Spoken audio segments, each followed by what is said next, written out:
We would like to present the education system in the Philippines during the pre-Spanish period.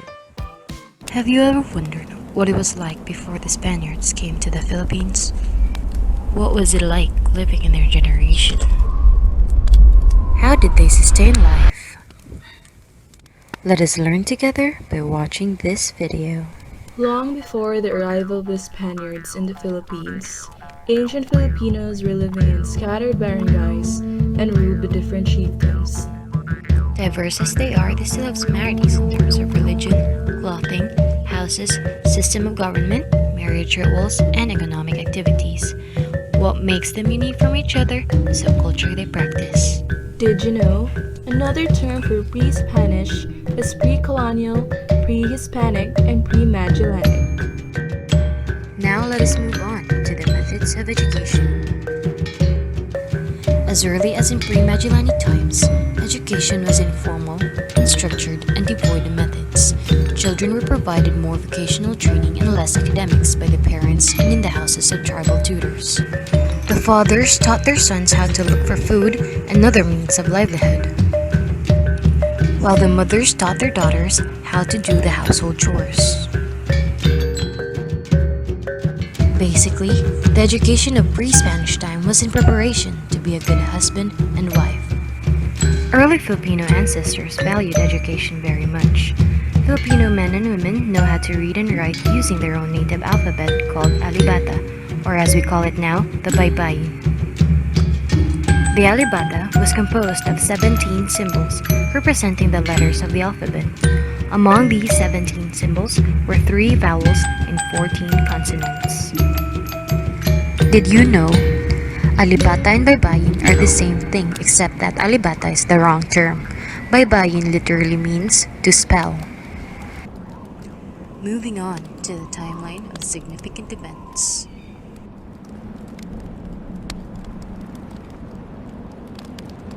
The history of the Philippines between 900 and 1565 begins with the creation of the Laguna copper plate inscription in 900 AD.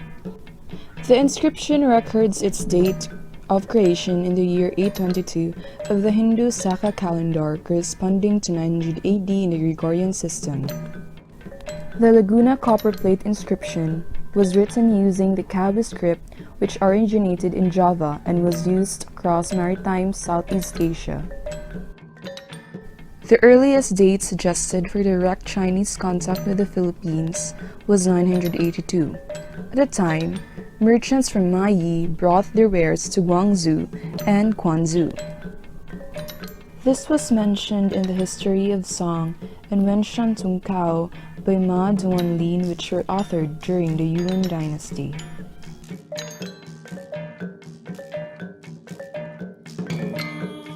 By the 13th or 14th century, the Baybayin script was in use for the Tagalog language. It is known to have spread to Luzon, Mindoro, Palawan, Panay, and Leyte, but there is no proof that it was used in Mindanao. Muslim traders introduced Islam to the then Indianized Malayan empires around the time that wars over succession had ended in the Majapahit Empire in 1405. However, Makdum Karim had already brought Islam to the Philippine archipelago in 1380, establishing the Sheikh Karimal Makdum Mosque in Simunul Tawi-Tawi, the oldest mosque in the country. Subsequent visits by Arab, Malay, and Javanese missionaries helped spread Islam further in the islands. Did you know? Islam is derived from the Arab word salama, which means peace, submission, or obedience. Next up are the significant landmarks. Our country, the Philippines, has long been considered a major destination by people all over the world.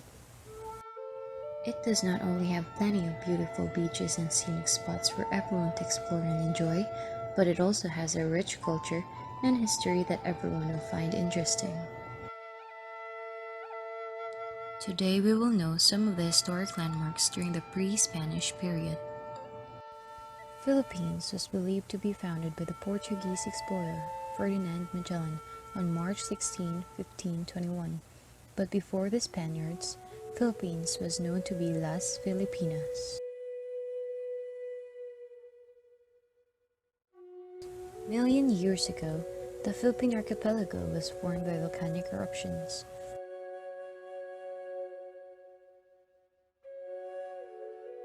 Traders from all over the world were welcomed in 10th century AD by the early inhabitants of the Philippines named Mongoloid descents.